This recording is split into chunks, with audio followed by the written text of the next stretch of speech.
Morning, everyone. Happy Lord's Day to all. Let us turn our Bibles to Matthew, to the book of Matthew, Gospel of Matthew, chapter 7.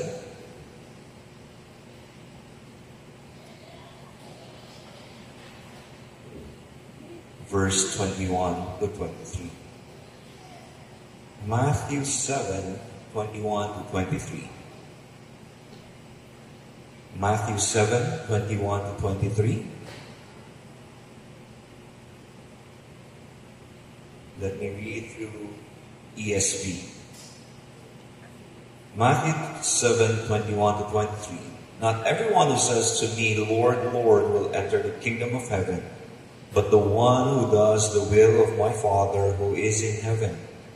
On that day, many will say to me, Lord, Lord, did we not prophesy in your name, and cast out demons in your name, and do many mighty works in your name? And then will I declare to them, I never knew you. Depart from me, you workers of lawlessness. This time, let's turn our Bibles to the book of Galatians, the epistle of Paul to the Galatians. Galatians chapter 2, verse 20.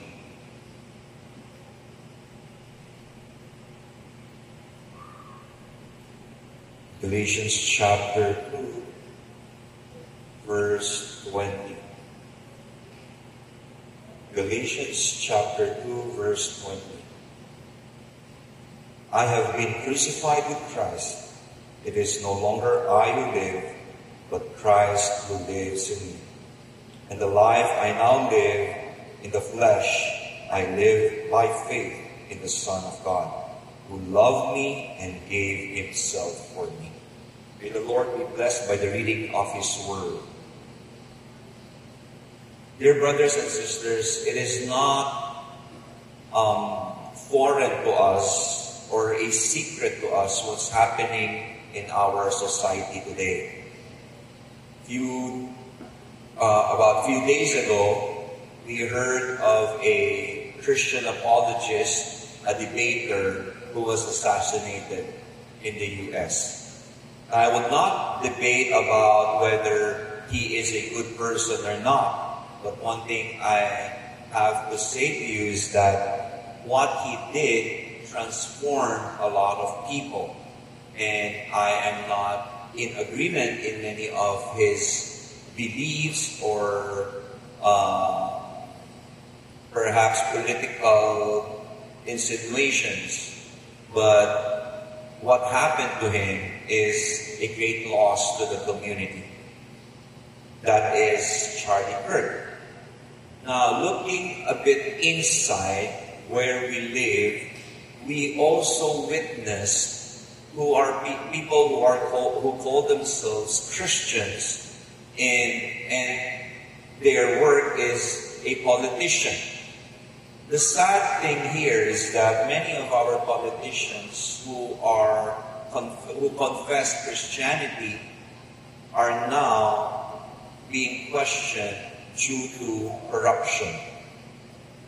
We will not dwell the issue about them, but rather this is a wake-up call to all individuals who profess Christianity. Whether you are a teacher like I am, you are a church leader like I am, you are a businessman like I am, or you are just a simple individual like I am. As long as we profess our faith to the Lord, there is a big question that we have to ask ourselves. I do believe that you were not, this is not an often question, this is not a question often asked to you, but it is a hard and loving question to be asked. Are you truly following Jesus? Or are you only claiming to follow him? Which is which? This question must be asked to every individual in the church. Why Because many people today say, I am a Christian, but they may attend, because they attend church every Sunday, they worship, they give offerings, and they even serve in the ministry. But Jesus, the same, gave this warning in Matthew chapter 7, verse 29. Not everyone who says to me, Lord, Lord, will enter the kingdom of heaven, but the one who does the will of my Father who is in heaven. Now, you have to ask yourself, who are the people who calls God Lord, Lord? Look at the person beside you. Do you think that person calls the Lord, Lord? Yes. Look at in front of you. Is the person in front of you called the Lord, Lord? Yes, I do.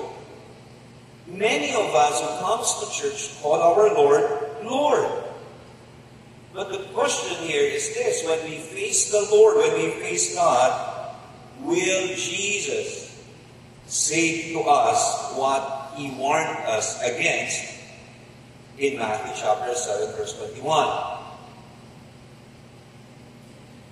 Will He say to us, I never knew you, you workers of lawlessness?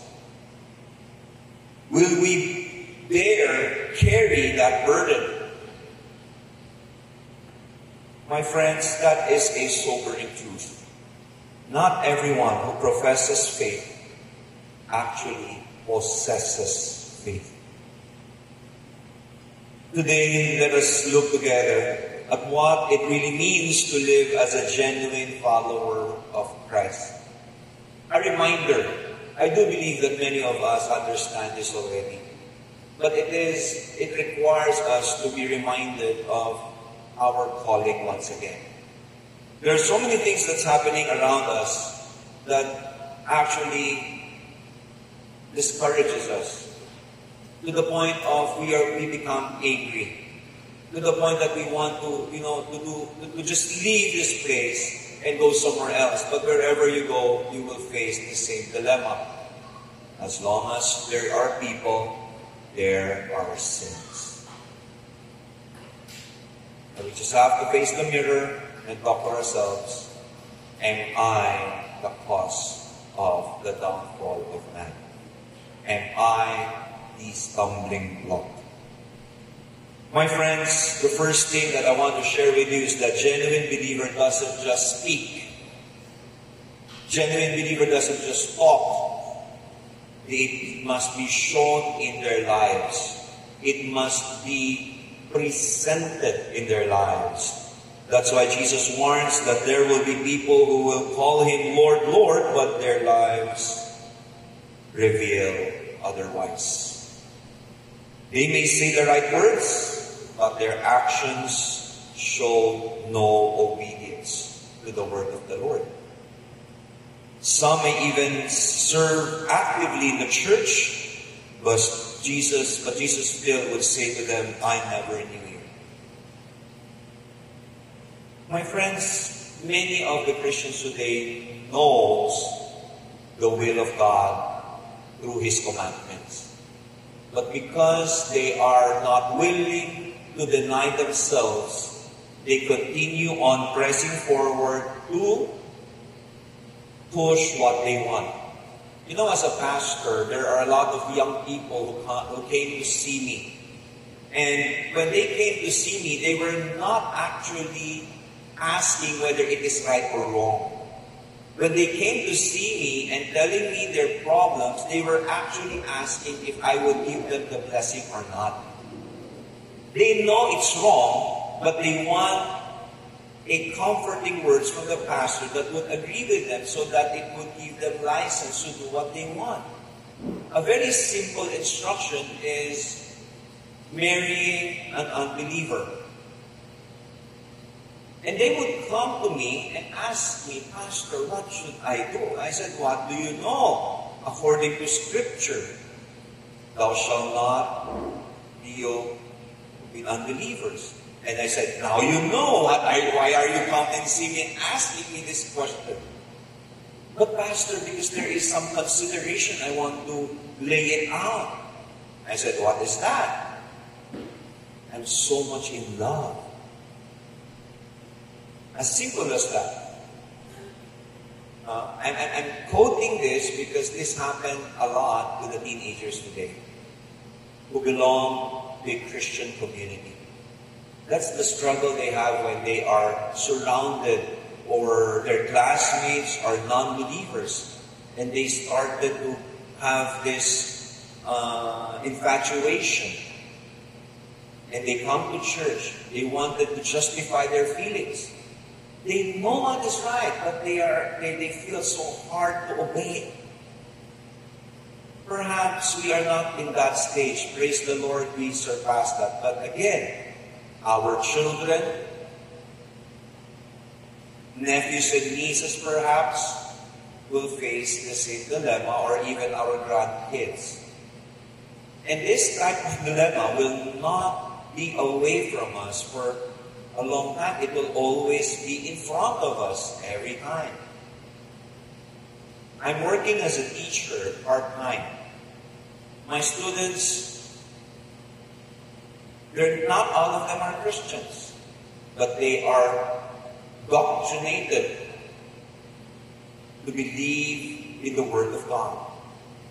And I praise the Lord that they know those words. Unfortunately, not all of them are believers. Yes, the school is so hard in teaching the Bible, but many of them doesn't want to obey the Word of God. There's the struggle.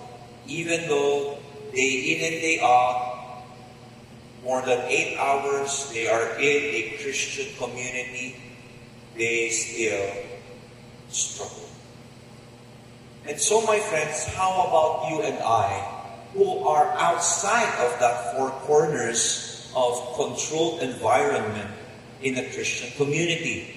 Today, yes, we are here in this church. We are in a controlled environment.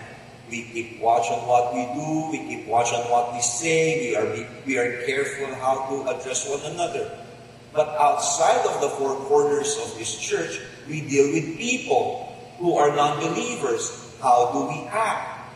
Do we still obey the Word of God? That is a big question for us to ponder upon.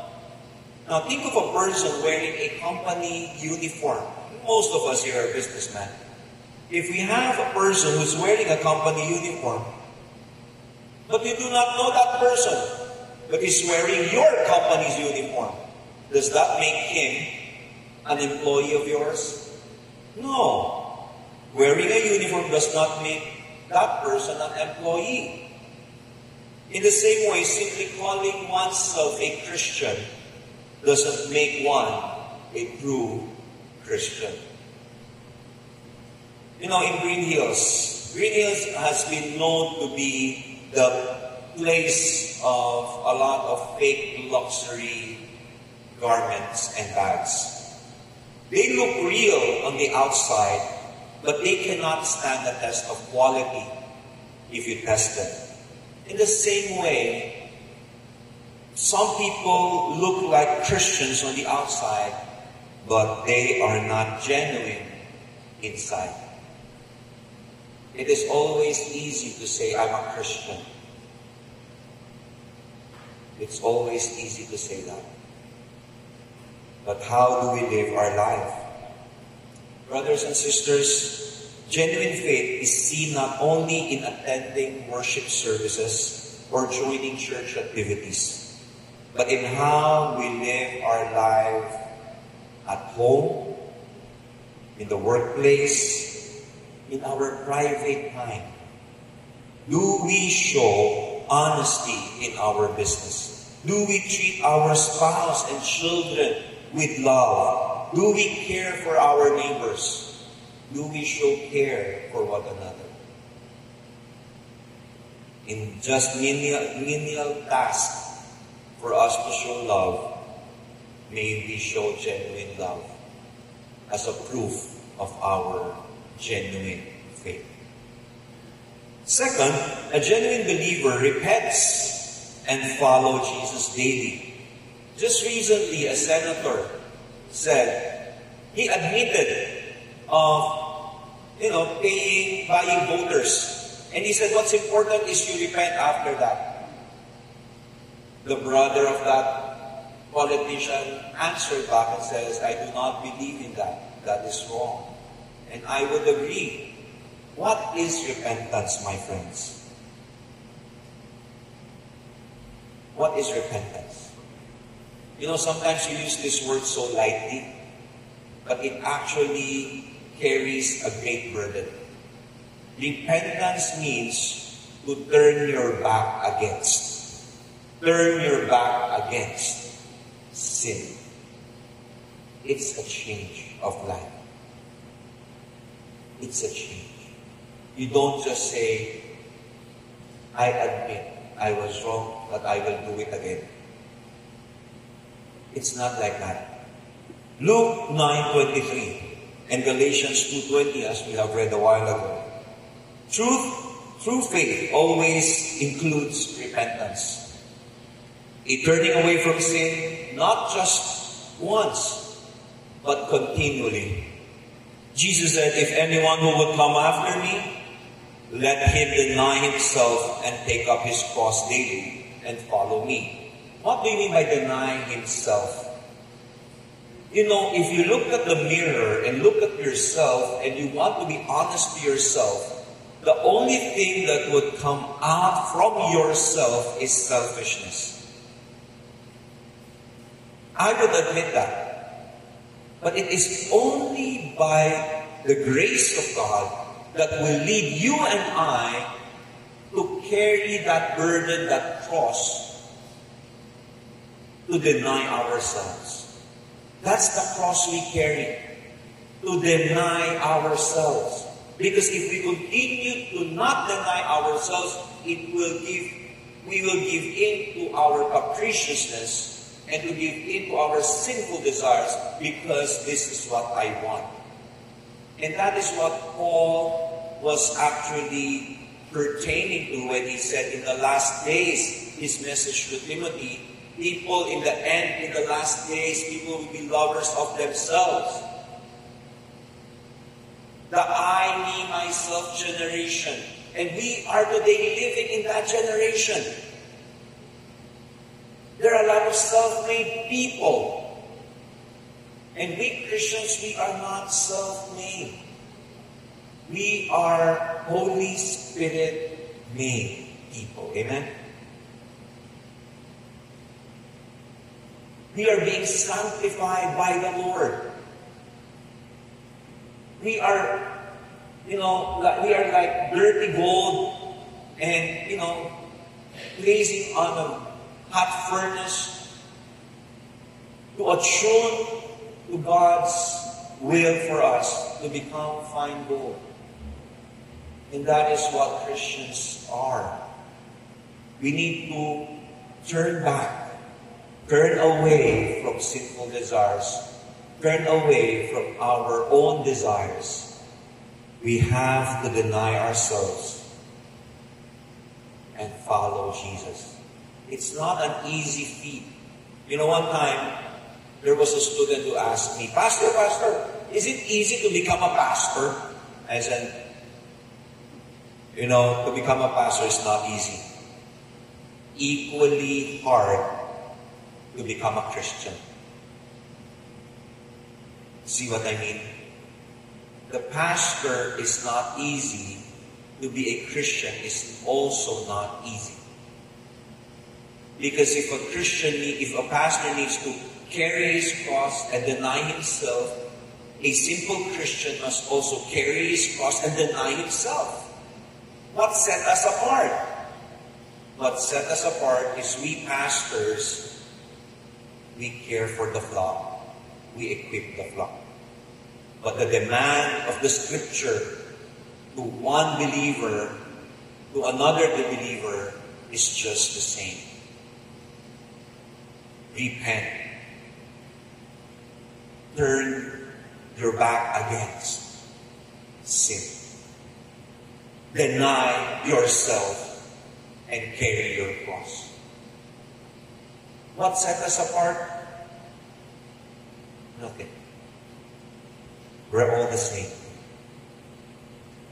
We have the mandate to work on further, to minister to other people. But the requirement of God in our sanctification is the same. How to make us holy. You know, the passage that I read in Galatians 2:20, it speaks to us, to say to us that, you know, our salvation, we don't have anything to do with our salvation. Only the Holy Spirit's work. That's the grace of God that we have been saved. That's true. But a person who have the Holy Spirit will turn his back against sin. Automatically will deny himself. Because he is now owned by his own, but he was purchased by the blood of Jesus. He is now owned by the Lord Jesus Christ. Hence, Heidelberg Catechism says, I am not my own body and soul, for I belong to my faithful Savior, Jesus Christ. Who owns you? Not I, not you, but He. It's the Lord who owns you. It's God who owns you. My friends, in our culture, Chinese culture, we value hard work and discipline, isn't it? You know, I grew up in a Chinese community. My dad is a very disciplined man. I learned a lot from him, and continually, now that he passed away, I always look back how he handles our business. And now that I'm old enough, I still remember his teaching. And I would tell myself, I should have learned all of these when I was younger. But then again, I have to learn it that way. The discipline that he imposed on me has now have its fruition. We have its fruit already. I am now passing it down to the next generation. I'm passing it down to my kids. I'm passing it down to my students. I am teaching consumer math, grade 9. It's a junior high level. And in doing so, I am now passing what I learned, the discipline of business, from my dad to them. And they asked me, teacher, what curriculum are you following? I said, I'm making my own because this subject is an elective. I'm not under the compulsion of the curriculum of DepEd. I use business math as my curriculum, and I'm following the discipline of my dad in how he handles business, and I'm passing it on to my students and even my daughters. My friends, the discipline we have is this. When we make mistakes, our parents will lovingly correct us so that we may do better. They will discipline us so that we may do better. Today, a lot of parenting is now different from those of yesterday. I can see our age here. You are my ahias, and if not, uncles. I don't know if you have disciplined your children as my dad disciplined me. Have your children experienced kneeling on monggos? I did. Have your kids experienced kneeling on salt, rock salt, not fine salt? I did. Have your children experienced the whip of Yentok? I did. Have your kids experienced being run by you, running around the street? I did. That's how disciplined my parents were. In school, I was studying, the disciplinarian said, Mom, we have to discipline Francis. We have to put him in the dungeon. You know what's the dungeon? It's the bodega of Uno High School where a lot of rats and cockroaches. Near the comfort room, ground floor, near the office of Dr. Yu. I don't know if you know Uno. Who among you studied Uno here? It? None? Okay. So, this is the office, and then on the right side, that side, there's the comfort room for men and for boys and the girls. And then before that comfort room, there is where the water tank was placed. And if there's a water tank, you know what's there? Cockroaches. Because of the humidity. They placed me there. They called my mom. My mom said, go ahead. See how loving my parents are. Right? Go ahead. Not only that, it's double whammy. I was disciplined in school. When I came home, I'm disciplined again. I faced my Chinese friend named Yantok.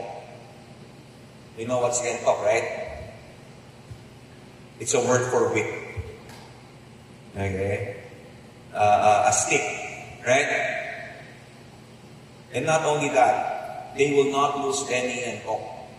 Because we live in Santo Cristo, my ako, who lives just beside, whose store was just beside our store, selling Baguio vegetables. They're full of bamboos. If my mom needs something, and she doesn't have anything, he will just tell another person, can you make one stick for me? And I always have my name engraved on those. Those were the discipline I have faced. You will never see me answering back to my parents. Now that I am mature, now that I am old, I will never answer back. But comparing myself to my siblings who grew up without those disciplines were not the same. They have the audacity to answer back to my mom. Yes, with a little bit of respect. But I always told them, you know what? I never dared answer mom like that. Because there's always fear in me. That fear is the reverent fear. There's a respect. Because I know they're here, I'm here. I'm their child. Today, children are not like that. I teach in school. Do you know that just looking at them like that, they would say, you know, teacher is scaring us already. How? Because of their darker look. Patay. Teacher, explain yourself. Why are you doing that to your child, to your student? What? I said, you know, that's not my fault. Blame God. God created me like this. This face is really scary. Nothing I can do. Only my wife can bear my looks. And they said, okay, now I understand. What does that mean? My friends, we were disciplined. The Lord also disciplined. And the reason why they discipline us is because they want us to be better. And because the Lord is diligent, He will discipline us with all diligence. Today, why are small kids not disciplined well? Because parents are not diligent enough. I will admit, in my oldest daughter, we're very strict. Second, very strict. Third, mild strict. Fourth, we're tired already. We do a lot of shortcuts. Honestly, my daughters, they experience that strictness. And I'm slacking off. So now my son mostly uses phones, gadgets. But I have to become diligent once again. Control him. Or else, it's an easy way out for parents, for parenting. Gadgets are easy way out. Let's face it. You want your kids not to cry? Give them iPad. They will not cry. Give them cell phone with internet, Without internet connection, they will throw your phone. Where's the Wi-Fi? Even my dad was looking for Wi-Fi when he went somewhere, right? How about kids? Sometimes if we are not diligent enough, that's what's happening. The same way, my friends, if we are going to embrace this type of lifestyle, we will not move forward in our sanctification. Our sanctification requires us to be disciplined. And discipline means we have to repent and turn back against what God doesn't want. It's not easy, but we have to. We have to. Repentance might mean cutting off sinful habits. It might be reconciling with someone you've wronged. Choosing integrity in your workplace, or it may be resisting secret sins. We have to do that. We have to resist. These are the ways a genuine believers must live. Yes, we are not perfect, but they keep turning back to Jesus daily. Amen. We cannot perfect it, but we always seek God's help so that we can return to God daily. Every day, we turn to God. We turn to God for empowerment, for strength to say no to the evil desires of our hearts. Predominantly, are man created good? The answer is no. So we have to always seek God's guidance. Third, a genuine believer loves what? Obedience. What? Yes. A genuine believer loves obedience, not just religious feeling. Now, the religious feelings might lead you to kind of a religious person, but not obedience. It's a one-time, short-time obedience, but not true obedience. Right? Because it's emotionally driven, not truthfully driven. So John 14:15, Jesus said, "If you love me, you will keep my commandments." If you love me, the proof is you will keep my commandments. If you love me, the proof is you will live according to my will. If you say you love me, if you say you believe in me, if you say you trust me, if you say that I am Lord, you will keep my commandments. Not the other way around. True faith is not about emotional experiences or religious excitement. Tears in worship do not prove salvation. Obedience to Christ proves genuine love. Not until you obey the word of the Lord, that can prove you as a true follower of Jesus. A follower follows. A follower obeys. And you don't say you are a follower for just a description of who you are. A husband who says, "I love you" to his wife, but never shows care, never shows respect or faithfulness, does not really love her. Do you still say, "I love you" to your spouse? This is something cringy to the Chinese people, right? They don't say, "I love you" anymore. But they show it. That's what I like with Chinese people. Chinese people doesn't show it. That doesn't say it, but they show it. Right? Am I right? Am I describing you correctly? Right? We Chinese, we show it. We may not say it, but we show it. Today, this generation, they love to say a lot of stuff, but fail to show the true meaning of those words. So we need to show it. We need to show that we love by obedience.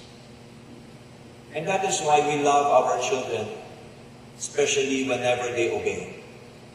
My daughters would often ask me, Dad, what is your love language? Medyo, my kids are a bit matured already. What's your love language? I would always say acts of service.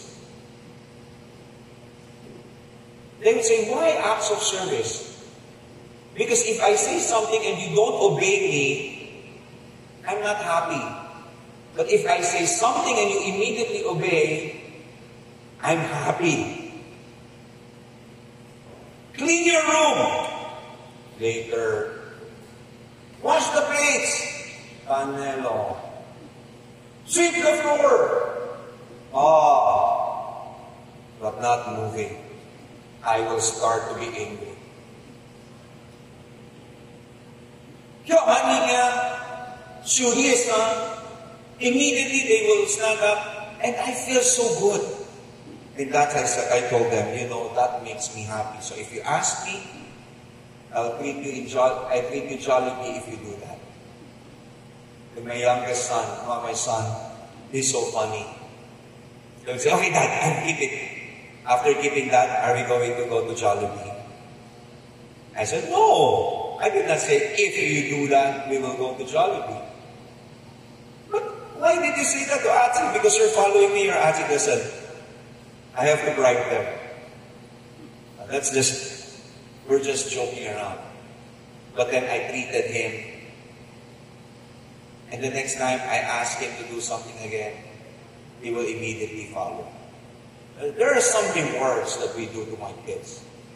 But then again, my friends, what is love? Love entails obedience. There should be obedience when we love. When we say we love God, we obey His commandments. When we say we love you, I love you to my spouse, it entails my respect, my honor to my wife. I will not look up other girls. I will not flirt with other girls. I will respect my wife. That's love. And the same way, true believers, genuine believers, do not look at other gods. That's why in the Old Testament, the almost always issue with God is that they were idolaters. And they were called adulterers in human language. So as a genuine believer, we have to love Jesus by choosing integrity over dishonesty, forgiveness over bitterness, purity over lust, generosity over selfishness. It means obeying God even when it is costly, because we love. Amen?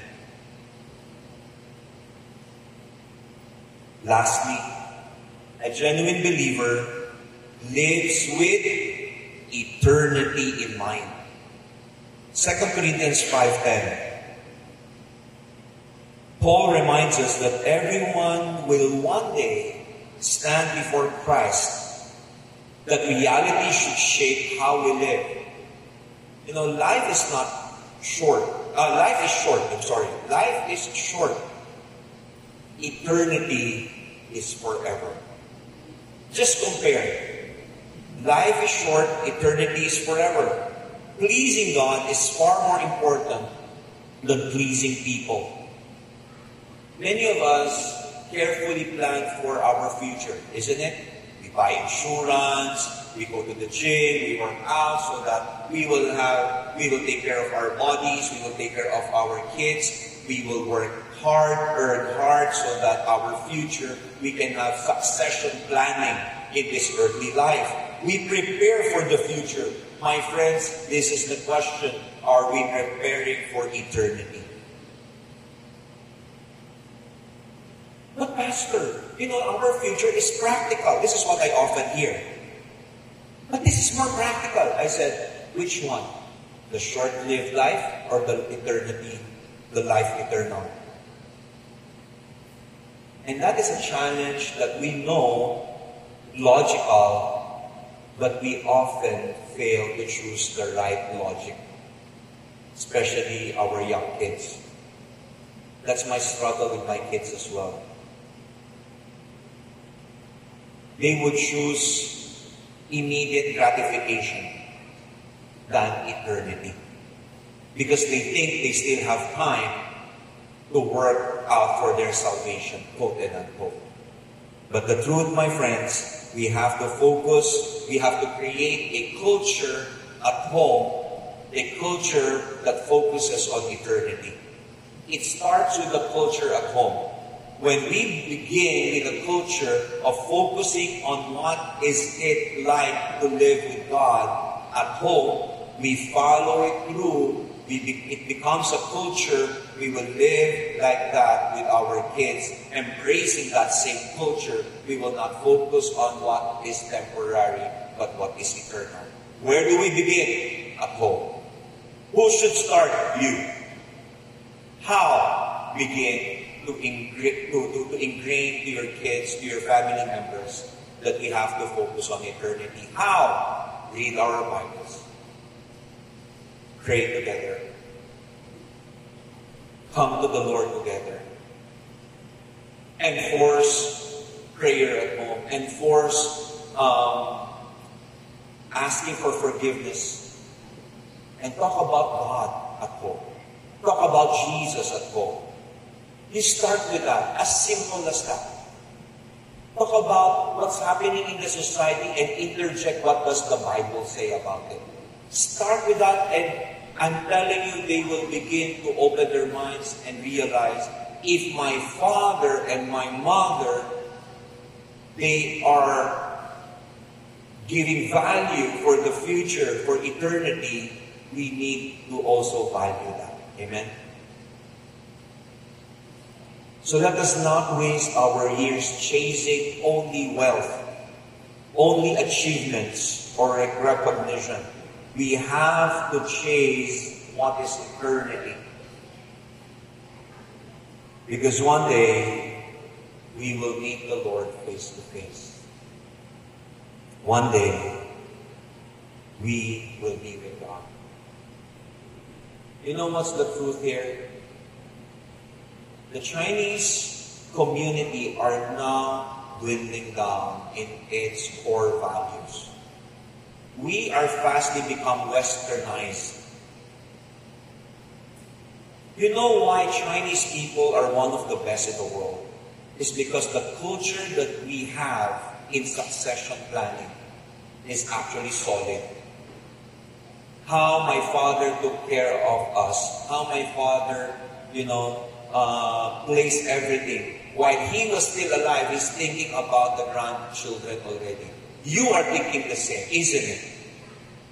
Translate that to eternity.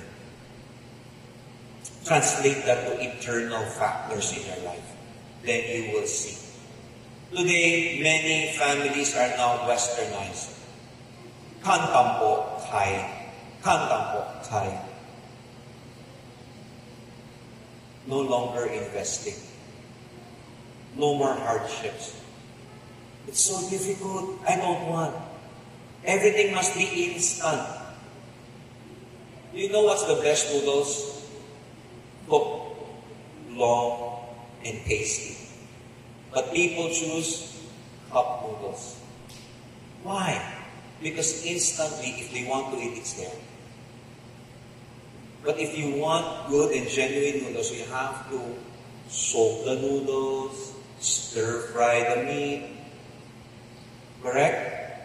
And the ingredients, slowly infusing the flavor. And then mixing them together, and you will enjoy the luxury of food compared to instant noodles.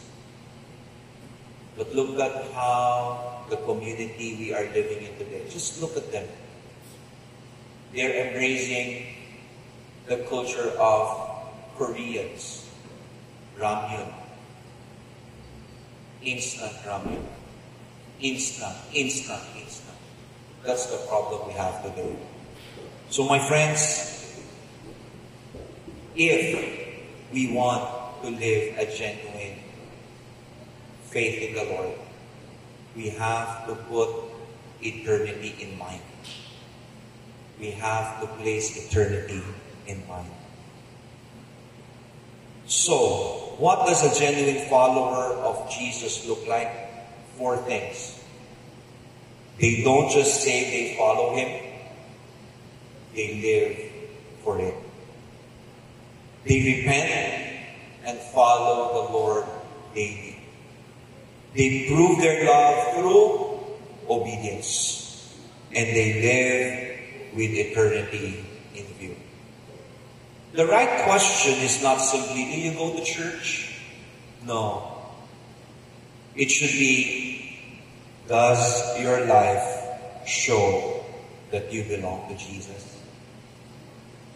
Does your life show you belong to Jesus? So for a closing challenge, brothers and sisters, let us not settle. Let us not settle for being Christians in name only. But be real. Be real. This is a serious reminder for you and myself.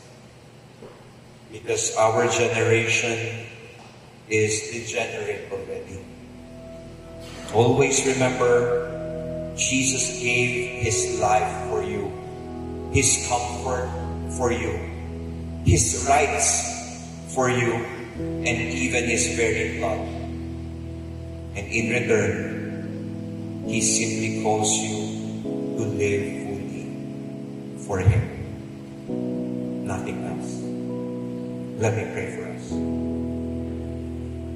Dear Heavenly Father, our Lord Almighty, Creator of heaven and earth, the great I Am. Lord, we want to thank You for sending Jesus, who not only taught the truth, but lived it and gave His life for us. Forgive us for the times we claimed Your name, but did not live in obedience. Dear Holy Spirit, continue to help us to live with genuine faith, turning from sin, walking with You daily, walking in obedience daily, and living with eternity in mind. May our lives clearly show that indeed Jesus is real in us. And Lord, I pray that whoever are in this place this morning will embrace Your word, Your reminder, to deny ourselves and carry our cross and follow Jesus. In Jesus' name we pray. Amen.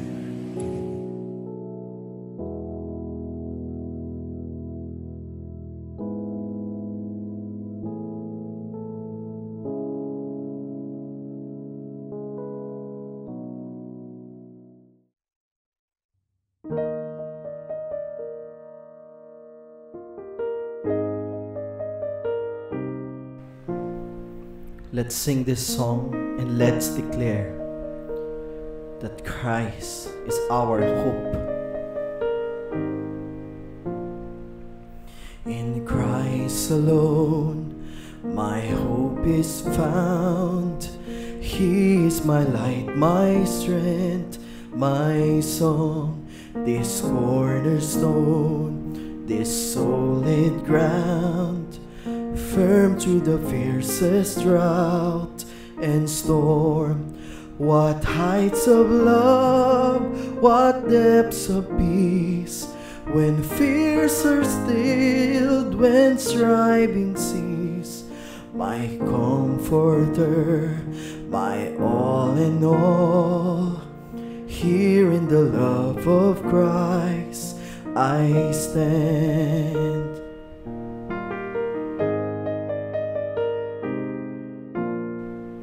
In Christ alone, who took on flesh, fullness of God in helpless babe, this gift of love and righteousness, scorned by the ones he came to save, till on the cross as Jesus died, the wrath of God was satisfied. For every sin on him was laid. Here in the death of Christ I live.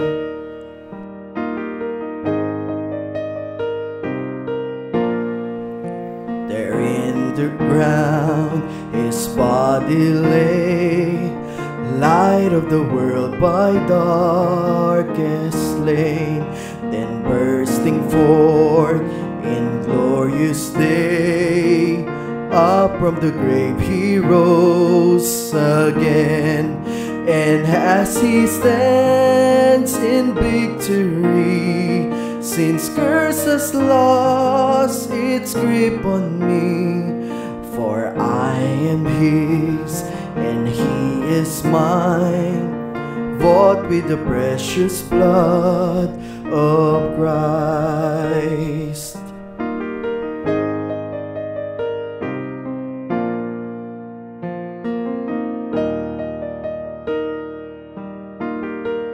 Let's sing once again. No guilt in life, no fear in death. This is the power of Christ in me. From life's first cry to final breath, Jesus commands my destiny. No power of hell, no scheme of man can ever pluck me from his hand, till he returns or calls me home. Here in the power of Christ I stand. No power of hell, no scheme of man can ever pluck me from his hand, till he returns or calls me home. Here in the power of Christ I stand, till he returns or calls me home. Here in the power of Christ I stand.